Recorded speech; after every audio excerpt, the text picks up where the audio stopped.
Very delighted to welcome you to the first Roundtable Discussion Season 2022. I'm Dr. Aline Nassar, the Board Chairman and CEO of Stokos Australia. On behalf of Stokos and Knowledge Zone UAE, it is my immense pleasure to welcome you all. In March of every year, since 1911, the world celebrates women. Kofi Annan, the 7th UN Secretary General, once said, "There is no tool for development more effective than the empowerment of women." Nearly 2 decades later, we see that the trend of advocating women empowerment is prosperous. Leaders from all around the world have come together to support this critical endeavor. Uplifting and empowering women remains the most powerful force for sustainable transformation and progress. However, this surely takes women themselves to trust their own potentials and abilities. It all lies in our mindset and self-confidence. It is about our ability to cope and, most importantly, be resilient. Resilience goes way beyond managing the status quo. It is our capability to stand up in the face of adversity, to keep pushing, overcome hardships, become stronger, and do better than we ever did before. Our speaker for today, Nisrine Frem, Chief Commercial Officer at CMC Dubai, is taking us all on a journey that she herself has been through, sharing with us challenges she has experienced, how she empowered herself with resilience, and how she was able to progress and become the successful professional woman she is now.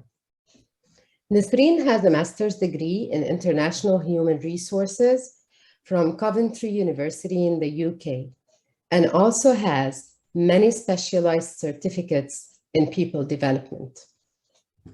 Prior to joining Clemenceau Hospital in Dubai, Nisrine served in several progressive roles within an expanding Dubai-based healthcare group, where she most recently was the group head of human resources. Nisrine exhibits a sound strategic and commercial perspective of the UAE healthcare industry, supported by 12 years of experience in operational human resources. Before we give the floor to Nisrine, I'll just go over some housekeeping items. Nisrine is very happy to take questions and comments throughout the session, so please feel free to use either the raise hand option if you wish to speak, or pop your comments or questions in the chat box. Without further ado, I invite Nisrine to take us on this enlightening journey. Nisrine, the e-floor is all yours. Thank you, Aline. Thank you, everybody, for attending. Aline, I'm so honored, actually, to be invited to take this discussion. This subject is very important for me, and I'm very keen, actually, and happy to take part of this round discussion with you today. My name is Nisrine Frem. I'm heading the commercial department at Clemenceau Hospital in Dubai. I actually recently joined them 7-8 months back, as Aline has introduced me a few minutes back. I'm gonna be starting with my personal experience. I'm gonna be giving you a lot of information about myself, so I hope you're gonna enjoy it. Nisrine, can you please go into preview mode? Down, go down, all the way next to the volume. Sorry, next to the, you see there's something like a book next to it, yeah. The preview screen. Click on that, please. Go to the right. Yeah. Yes, this one, thank you. Yeah? Yeah, awesome, thank you. All right, so we'll either find a way or make one. This is actually a say that I always use it in my daily life. Being in this position and reaching this position, actually, I have learned that I can't take a no. It's very difficult to say it, but for some people, but I'm someone who doesn't really accept a no. I've learned through those years that lots of people will push you, lots of people will tell you you can't do it, lots of people tells you, rejects you, but you have always to find a way to make it. When I came to Dubai, I didn't know how to speak English. I came from France where I studied hotel management. I was 21, 22 years old, and no one really speaks French here. So if you don't know how to speak English, you won't get a job. I was so lucky to actually get a job in one clinic where I used to be a patient. I came as, I had a food poisoning in Malaysia and I was looking for a good clinic. And then the owner of the clinic offered me a job just because I speak Arabic, and then he didn't have anyone to speak Arabic there. But then he put me in the call center department, and where I had to take calls of basically, I didn't know how to speak English. So it was very, I struggled every single day where I was going to work, listening to people talking in English around me, trying to learn, going home, reading books in English just to learn English properly. Like I knew how I understood English, but I didn't have really a proper English dialogue. Plus, coming from hospitality degree to hospitals and healthcare, I didn't know what is a family medicine from an internal medicine from an OBGYN. So it was very challenging for me. And regardless of all those obstacles, I managed basically to get this position and move forward in this. So, but I'm trying to relay, and we will either find a way or make one. I made my own way to actually succeed in this position and move forward in other positions inside the clinic and in my career. Moving forward, oops, sorry. So, what is resilience? Resilience for me is we're bouncing back from failure, from experience, bad experience. We actually recover quickly from our failure, and we learn and we grow. The resilience doesn't mean that you don't stress and you actually always succeed. Resilience means you have to maneuver through those obstacles and those issues. I'm someone who has stress for everything, so I'm so anxious. I'm always anxious. I always want to make things right, so I stress myself for everything. So now, before I join you guys to talk and share my story with you, I was so stressed out. I basically couldn't sleep last night even. So I too stressed out, even if I'm resilient and I try to move forward and pass all these obstacles. So I'm trying to say that yes, if you are resilient, you're gonna be stressing out as well. But the key is how to go through those stress and how to manage it. Okay, this is something also I use every single day. I thrive on obstacles. If I'm told that it can't be done, then I push harder. In my position, one of the key responsibility I have to do is basically get busy doctors and well-known in the country to move to the hospital and work with us. And those doctors, mainly, they have a very big ego. They have no time, and they keep, you call them, they don't answer. You go stand in front of the door, they don't answer. So I did find a very good trick. What I do is I book myself as a patient, and I go see them as a patient to manage to see them. And when doctor told me, "You're unbelievable," like I said, I don't want to see you. I'm like, I'm here as a patient. And basically, I managed to get really quite a lot of doctors who joined before in my previous place just because of this trick. So you don't have time to answer my call, you don't have time to see me, then I'm booking myself as a patient, and I have the right to be seen as a patient. So I'd always find a way to get things done I try as much as possible, definitely taking into consideration boundaries, limits, legality, but I always try to find a way. I think also I have it in my personality. I'm so hyper, and I think I'm born with some kind of a personal what do you call it, skills. So I can be funny sometimes. I can find my own way to actually get through things. So basically, cut it short, I always have to find a way going around the bushes to find to actually succeed in what I need to do. Frem, I have a Yeah, question for you, please. go ahead. Resilience, is it a trait or a skill that can be learned, that can be developed? So is it something that we can work on as people to develop? Can we learn it and develop it as we go with experience? Yeah, I mean, resilience, I don't think it's a trait that you have it or you don't have it. I think it's something, it's different things together that you have to develop. One of the things is your behavior, the thoughts, and your actions. So basically, you have to train yourself to be resilient, taking into consideration your actions, your thoughts, and your behaviors. So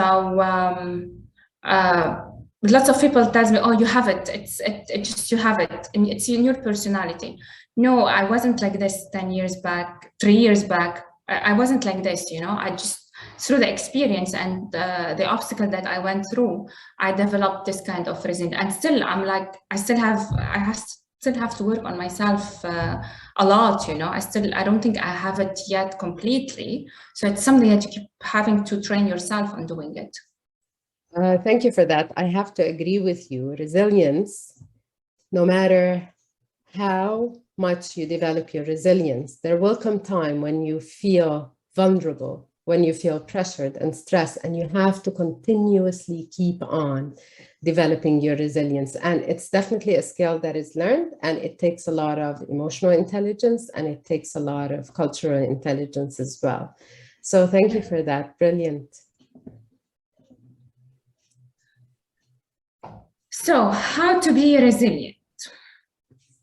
We have to go through a lot of stress, as I mentioned before, and we should have a self-awareness actually, and to have a plan and to have steps that we're going to go through them. We have to have the power as well on how to pass those obstacles. I believe that women who are resilient and use resilience into their everyday things, they are the most high-performing women, and they are not afraid of sharing their ideas, helping other women, supporting other people to make it. I have a very, what do you call it, a really nice picture that I like to share now with you, with one of my colleagues at CMC, Catherine. This picture basically represent a day we had at work that everything was not working. I had doctor rejecting offer letters. I have a lot of issues with suppliers. Me and her couldn't actually do anything that day. Like we had few things that we wanted to do, but nothing was going through properly. So this say as well, a glowing woman can help other women glow and still be lit. I wanted to share it because very sadly, as per my personal experience, and I don't want to offend anyone, during my career, I was only supported by men, not by women, which is a bit surprising maybe, because we keep saying women should empower each other and they should support each other. As my personal experience, I didn't have this. I actually had women all the time trying to put obstacles in my life, trying to make me fail, go after me. I only had men supporting me, and I personally work better with men. But I had this experience, experience in my life, and this story in my mind because of what I went through in my previous job. when I came to CMC, we are surrounded by women basically. So I had to start changing my approach and say, you know what, I am going to be the one supporting those women. Yes, I had very bad experience with women previously in my career who didn't support me, and I feel easier for me to work with men. I don't know why. Is it emotionally? I don't know why. Personally, I feel I can click better with men at work. However, now I'm working on myself to actually change this approach and try to empower other women with me and support them, so maybe they can learn as well. But I don't know, I mean, I don't know if, Aline, you can relate to something. I'm sorry if I offended anyone, but I'm talking about my personal experience. I don't see it quite often that women support each other. I don't know if in the country where we are or in general everywhere. Before I comment, maybe we'll take Roger. Roger, please go ahead. Yeah. You're on mute. You're still on mute, Roger. Oh, I thought you would handle that. Nisrine, thank you for sharing, first of all. I'd like to comment on the why. And before that, I'd like to go back a bit and talk about how is it a skill or is it a trait, like you learn it or not? What you did is take a decision. And that's what made the path clear for you, that you wanted to be resilient. And as long as you keep on taking this decision, you will keep on being the resilient woman you are telling us you are today. Sorry for that. Regarding the women not helping or not supporting other women, I guess it's the competitive edge that plays a big role in here, because women tend to be competitive with women rather than men. And the same applies for men. That's exactly how I see it. And that's my experience, at least. So in my world, the world of education, the world of coaching, the world of training, I don't see the competition going with women. I've been training with men and women for so long, up until now, and the same applies everywhere, almost everywhere. So this is my comment. Thank you, Aline. Thank you, Nisrine. Thank you. Maribel, can you put in the chat that's true? So Maribel agrees. So you agree, Maribel, to what Roger has said, or you agree to the concept in general? Women are very competitive. My personal experience, until Maribel answers, my personal experience, since we're talking about experiences, I haven't had issues with gender. So being supported by men or women more. I personally probably have a different experience. However, any professional could be faced with either situation, despite the gender. Either could be supported or not supported. Let's talk about the not supported, because with resilience, that's what matters. That's what helps us build our mindset on, we want to be resilient, we want to handle this, we want to cope, but not only cope, handle, progress, and even do better. So when we have those challenges, it starts with us. If we are willing to face and handle and keep going, or if we take the easier way, which is just give up and I don't want to do anything about it. And this is dangerous when we take the decision to not really cope and fight to keep moving forward. Lucille. So Dr. Aline has been coaching me for a little bit, so she knows that question kind of triggered me.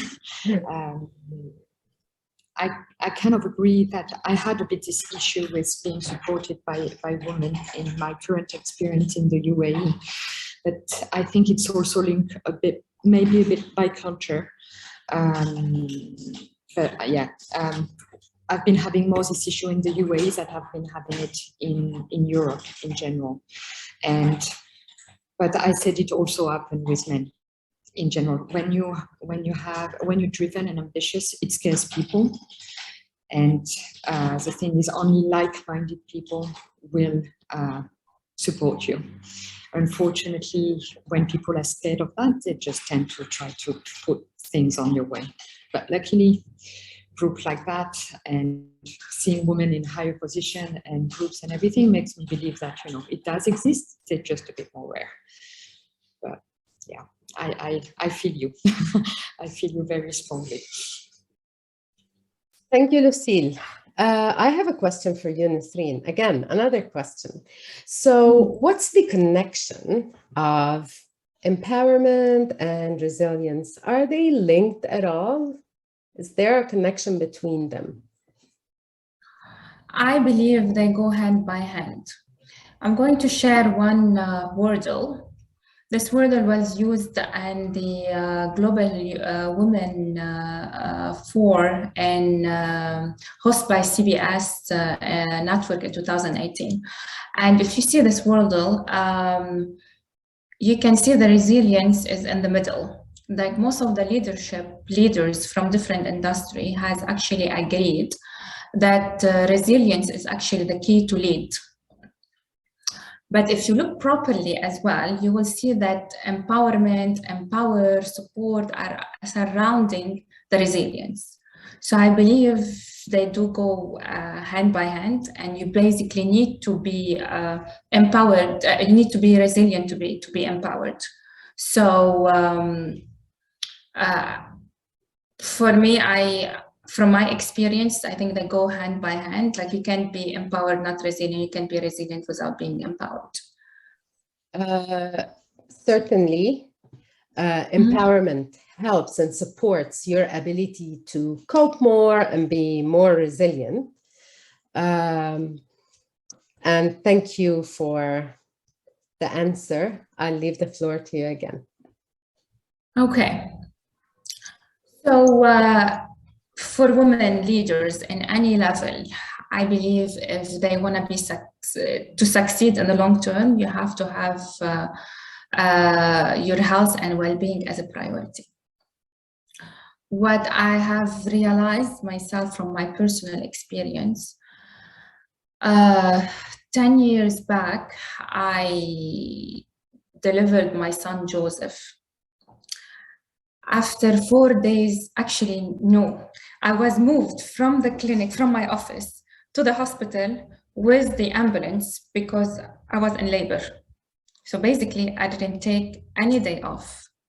And it was actually planned, basically, delivery. So I was moved from the office by the ambulance to the hospital.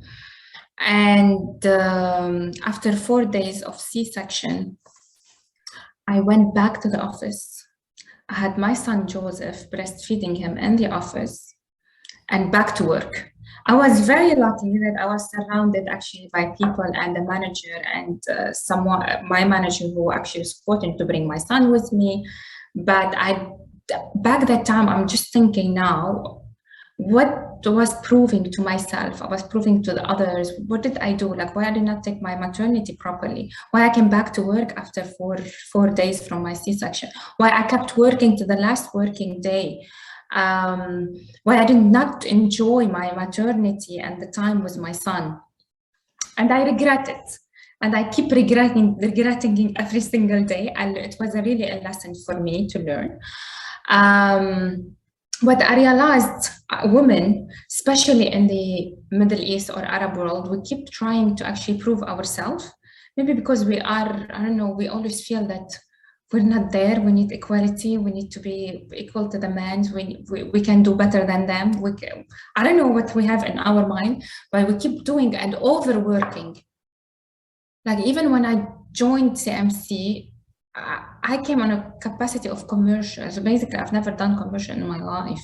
I did HR. So when I came here, I was like coming to work at 8, leaving at 8. I'm like, what am I doing to myself? Like, what I'm gonna achieve? Like, why I'm overworking? I want to do everything together. So what I realized, we forget about ourselves. And we try to overwork and we forget about our well-being and mental health as well. So what happened with me, I went through a depression after the delivery. Prior to the delivery, I was on antidepressants myself.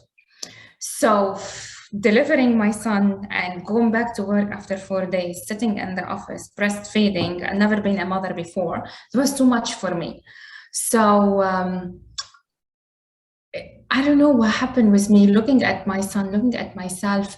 I've put on during the pregnancy, before the pregnancy, during the pregnancy, like I reached 94, 95 kilo. I looked at myself one day. I delivered Joseph end of July. In October, it took me a few weeks, few months actually, to realize, what am I doing to myself? I'm super miserable. I don't know what I'm doing to myself. I hate being a mom. I'm eating only chocolate. I'm just overworking, and I isolated myself. I didn't want to see anyone, just going to work, coming back home. Eating, being with my son. I didn't want anyone to touch even my son. I didn't want to socialize with people. So I realized in October that I had to do something to myself. And to succeed, I had to feel good. I was 27 years old when I delivered my son. And I'm like 26, 27 years old. And I was like, what's going on with me? I have no self-confidence. I was just overworking, unhappy. And I decided basically to do something for myself. And that's why I worked on myself. I've put actually a plan. And I put a SMART goal, is what I'm gonna call it, something that I can measure to do changes in my life that will support me personally and will support actually my career, not only on a personal level. And I realized that I had to really look after myself. So I started my weight loss journey, where I basically did a transformation that was not only physically, was also mentally. So that's why I believe to be resilient, if you are not empowering yourself to make your health and well-being, you have to actually empower yourself to make your health and well-being as your key success. And you have to lead by example, and you have to be to walk the talk. So after this, I've started something in the company called basically fitness group. So I actually initiate a fitness group. I wanted to keep training and actually motivate myself and teach the others in the clinic that it's good for us as employee to basically exercise. So we used to meet 3 times a week at 6 a.m. We were very actually lucky that we had a space where we worked and we had showers. So I was leading a group where I'm not a personal trainer, but I had over 100 sessions with a personal trainer. I created a group where I had few staff who couldn't really afford going to the gym. So I was leading the exercise team, and we were exercising 3 times a week for 1 hour, and then showering and sitting. But it was also something for myself and for them to benefit. And I wanted them actually to learn something from me, that it's good if we look after ourselves physically and mentally. It was a good also exercise of team building together. Every morning, 3 times a week actually, we meet and we talk about different things, not only about work, and we see each other in a different capacity and doing different exercise together. So it was a very successful thing that helped me personally as well to keep my goal moving forward. And it became a habit that we kept doing it till I left actually the previous job. Amazing story. Yeah. This is the transformation. Allow me, Aline, I'm very proud of doing this journey, and I keep actually till now, it's very hard to maintain your weight. Working in Dubai, having no time basically, because you're exercising, also I have to look after my son, and working on my career and studying. I had to keep myself very focused to achieve my goal and keep going. So I did lost over 30 kilo. And I'm very proud of my transformation. I also managed to stop my antidepressants. So I'm free of any antidepressants for the past 10 years. And I'm living a very healthy lifestyle, active lifestyle, where I'm focused on exercising, not anymore to keep the weight. It's more mentally for me actually to stay focused. Yes, so yeah, that's why I believe, well-being is very important if you want to succeed.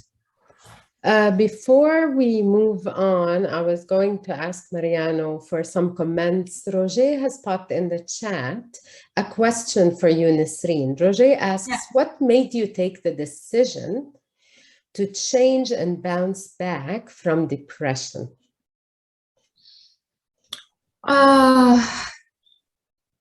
Different things. Back that time, the company, which I joined, were a very small company. When I joined them, there were only like 15 staff, one villa. And then we start growing slowly. And moving from call center to operation, then an investment company decided to buy the clinics and actually grow them. And I knew that if I don't work on myself mentally at the moment, I won't be able to actually grow with the company. So I took back that time education, started doing my CIPD, but I looked at myself as a 27-year-old woman. I wanted to dress up and look good, to be honest. Like, maybe it might look super superficial for some people, but it gives self-confidence. It's self-image, how you see yourself. So it's not superficial.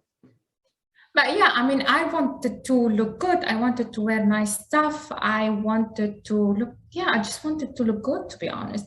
And that's why I stopped the antidepressant without even going back to my psychiatrist.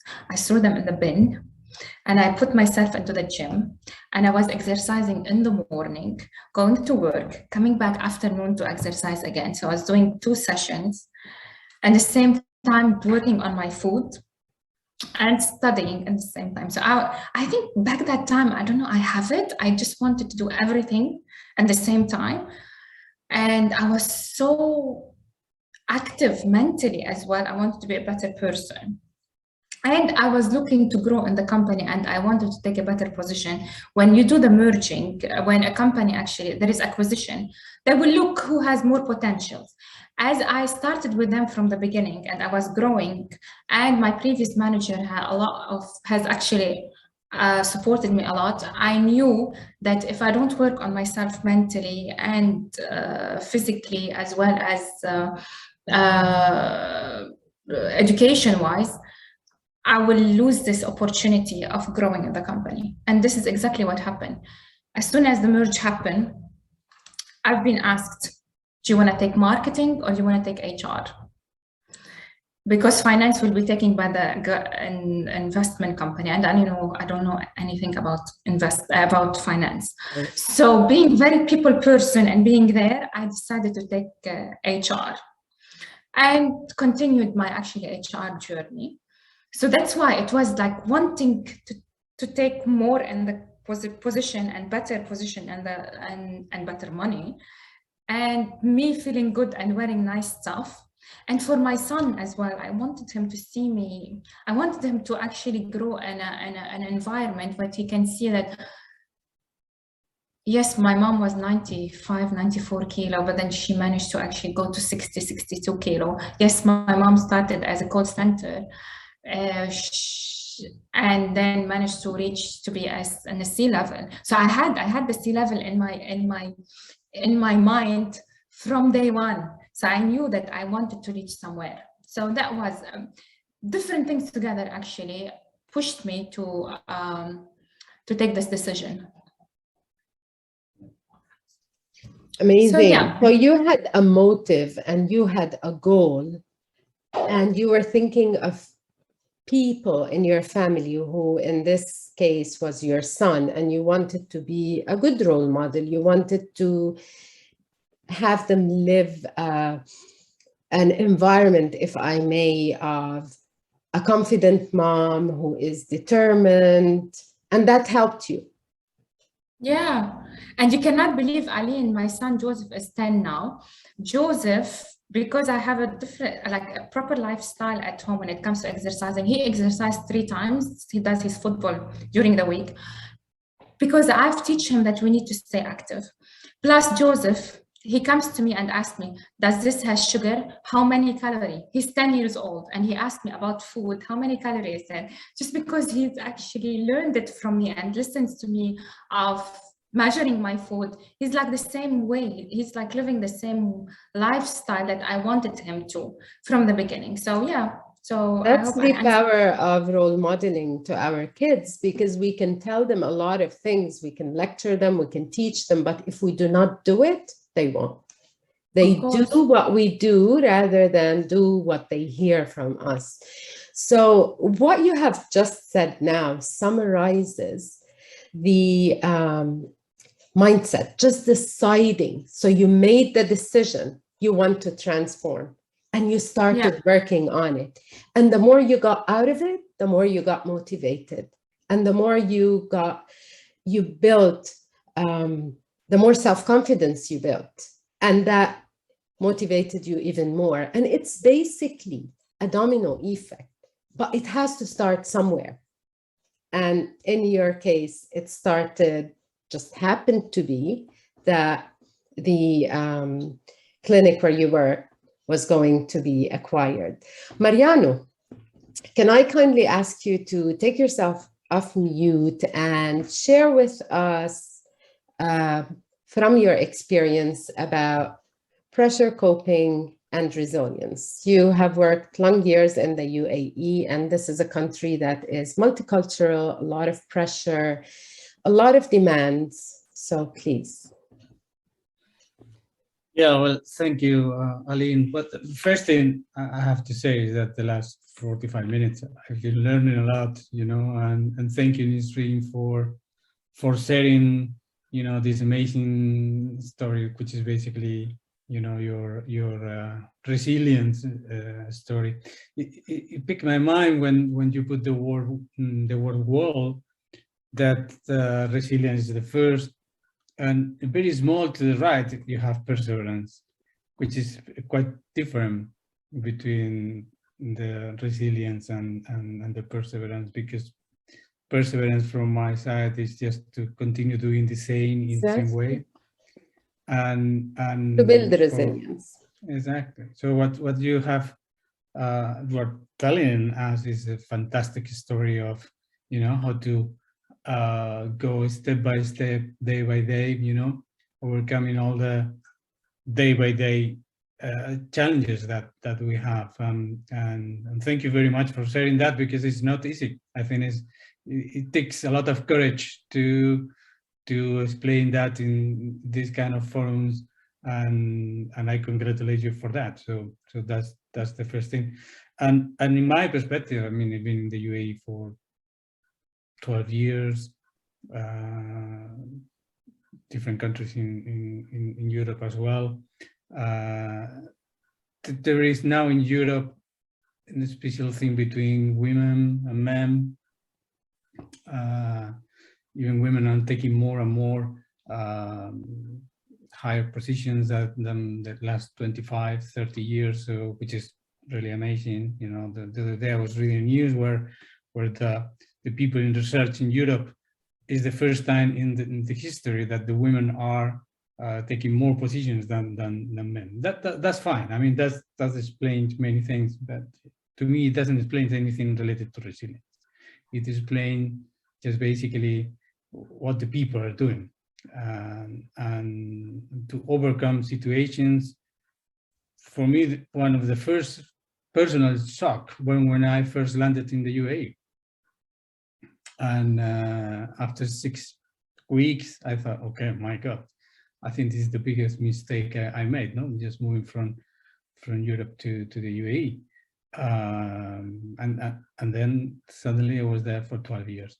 So it's just a matter of, you know, understanding.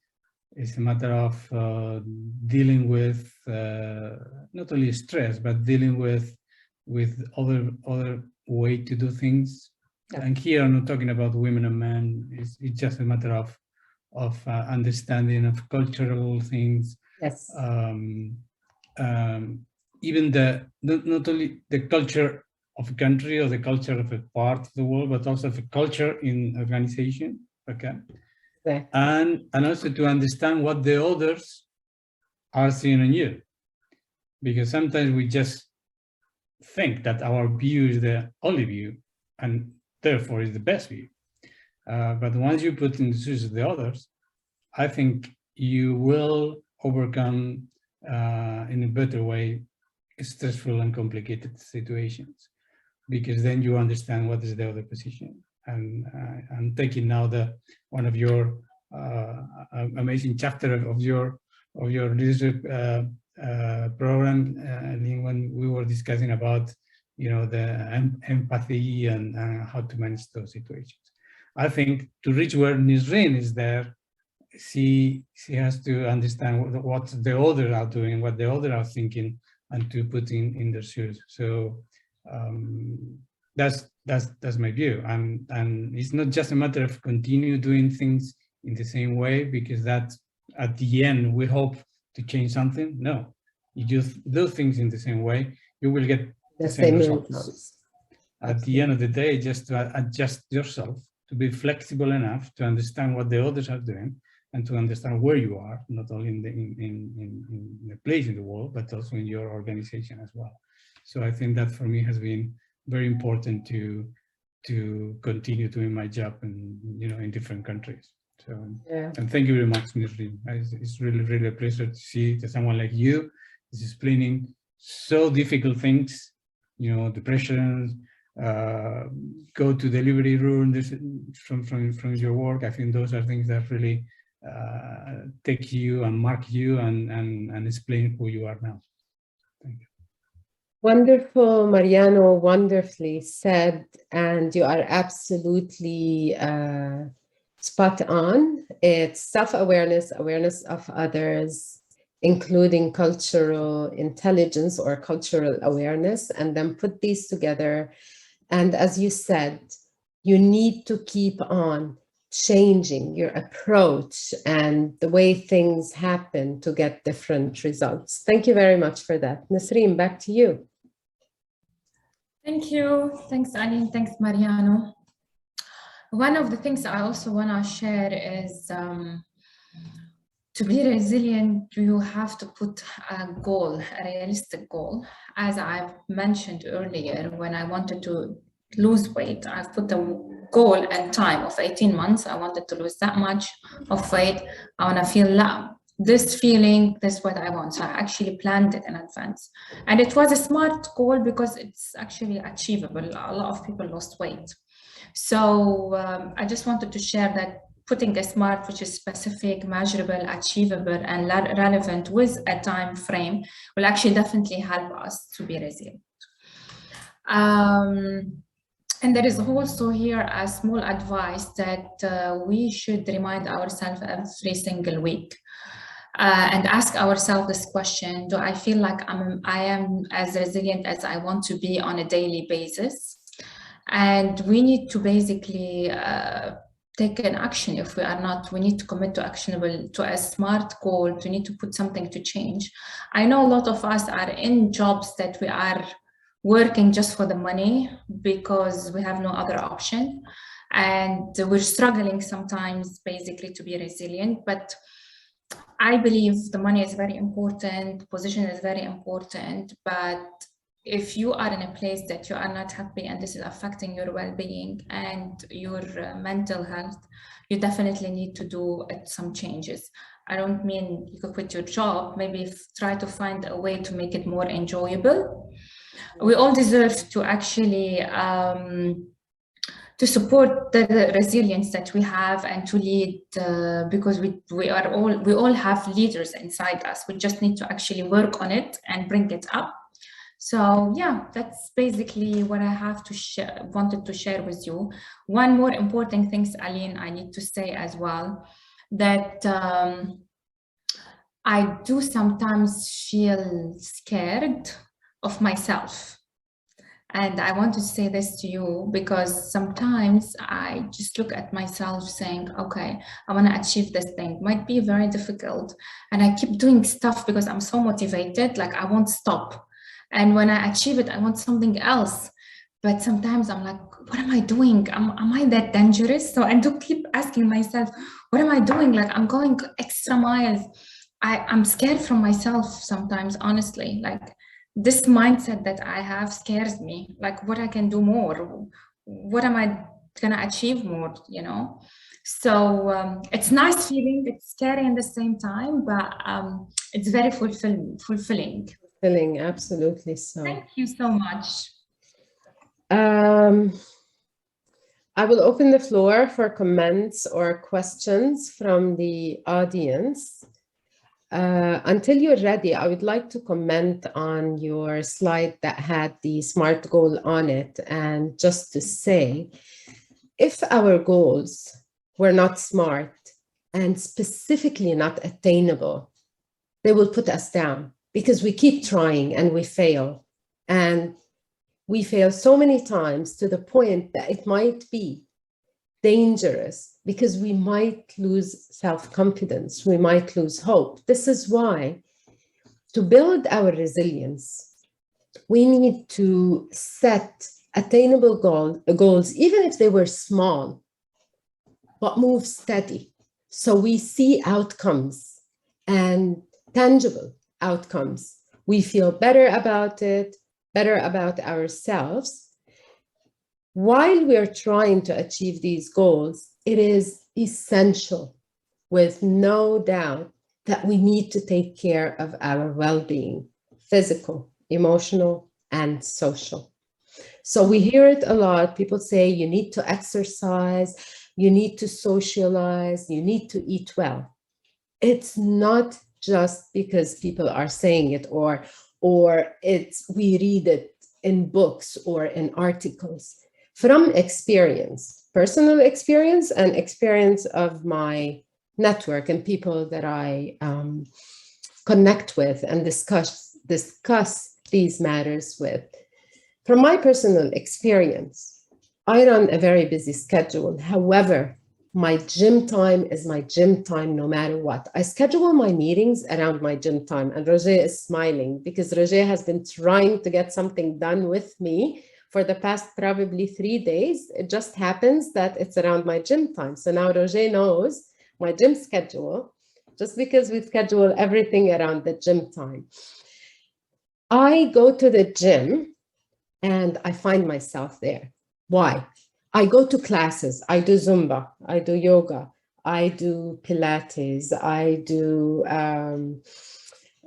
it's very funny, but I do step classes and I do strength classes and I do dancing. And this is when I forget myself, in the sense that I let my in out. So the music is going, everybody's dancing, everybody's doing those movements. We have an instructor for each and every class, and I just do what it takes to put the energy out. By the end of the class, I'm revived, no matter how stressful my day was, no matter how late I've worked and how early I've started. It all goes, and that revives me.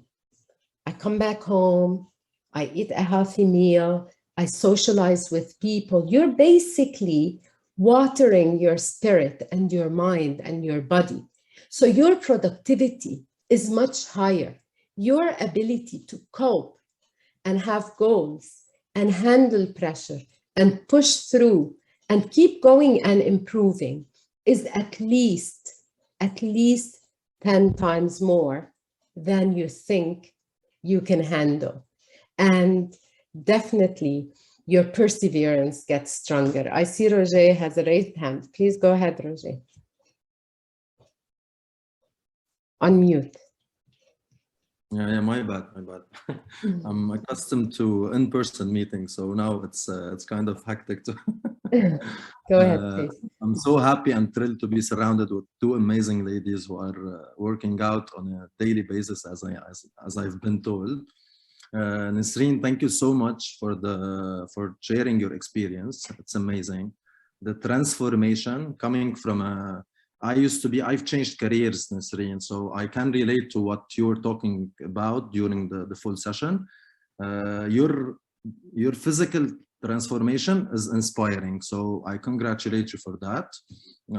I wanted to add something regarding the SMART goal as well. I've been around SMART goals for around 10-15 years now. One thing I've learned from an amazing coach I've been working with, SMART, we should add a P to it, which is the passion. If you're not passionate about a SMART goal, it's not going to happen. So every time you set a SMART goal, make sure you ask yourself the question that says, am I passionate about this? Am I going to be committed about this? So it's not just about setting the SMART goal, it's about the passion, how much you want it, how bad you want it, and how much you are willing to put time and effort to accomplish this SMART goal. One more thing that it really took my attention. You said that you were scared of yourself. One thing I would tell you, please don't be. Instead, embrace the change that you've done so far. Enjoy what you've done so far, and please keep on pushing on a daily basis. You have a lot to accomplish. You've accomplished a lot, and you still have a lot to accomplish. So, يعطيك ألف عافية. Brilliant addition, Roger, brilliant addition. It's wonderful because yes, with no passion, if you're not committed with the passion, then your commitment is a responsibility. And to attain, you need to have the passion. You need to want to do it rather than need to do it. So amazing addition. Thank you for that. Anybody else? Probably Catherine, Gonil, Fuad, John. Anybody else would like to probably comment, share an experience? Otherwise, I will just ask Nisrine to please unshare your screen so we can take a group photo, and on the count of 2. 1, 2, all done. And thank you very much, Nisrine. The session was amazing, inspiring, and as Mariano mentioned, it takes a lot of courage to get to this point, to share your experiences that you know in advance. It is not something that everybody expects you to talk about. So the unusual. This tells us you are at so much peace with yourself, and that reflects self-confidence, mindset, perseverance, and resilience. And the best way to talk about something is to basically role play it. And you are role playing it. John. Yes, thank you very much, Dr. Ali, for this outstanding. Thank you, Mrs. Nisrine. I just want to bring an example here of a real-life example of the great leader Napoleon Bonaparte. Okay, in 1805, in the Battle of Austerlitz, his army was outnumbered one day before the battle. The other armies, there were 5 countries against him. They outnumbered him 6-1. Okay, and everyone was telling him, you know, Napoleon, let's surrender, let's not fight. And Napoleon Bonaparte was very down. This is one day before the battle, and he was sitting on a hill and just looking. He saw an ant carrying a small piece of bread. Okay, walking. The ant is walking, and there was a small rock. The ant tried 1, 2, 3, 4, 5, 6, 50, 100 times to overcome the rock and go that way. When at the end he saw that a small ant has that will, that power, okay, and resilient, fighting, and the ant has overcome the rock. He said to himself, if the ant has this power, has this passion, as Roger said, has this goal, he wants to reach his goal, me, Napoleon Bonaparte, who won many battles, I can do it. So he saw from the ant, he reflected to himself, and next day he won the battle, the famous battle of Austerlitz. And that's an example for all of us, as Mrs. Nisrine, all of us, when we fight for it, When we want to do it, we will do it. Or so we have a lot of challenges to feel, but we can do it very easily. Difficulty, but very easily because we want to do it. When we have a smart goal, we can reach that smart goal as well as that with passion. And thank you very much, Mr. Nisrine, for today's outstanding webinar. And thank you, Dr. Aline, and thank you, Stokos. John, super. مثل العادة, like always, you use those examples, those stories, educational stories, if I may, and they're always very powerful. So thank you for that. Thank you. If no other comments or questions, one more time, thank you, everyone. Special thanks to Nisrine for an amazing and very heart-catching session. And I'll say goodnight to everyone. Thank you. Thank you. Bye-bye. Bye-bye. Bye.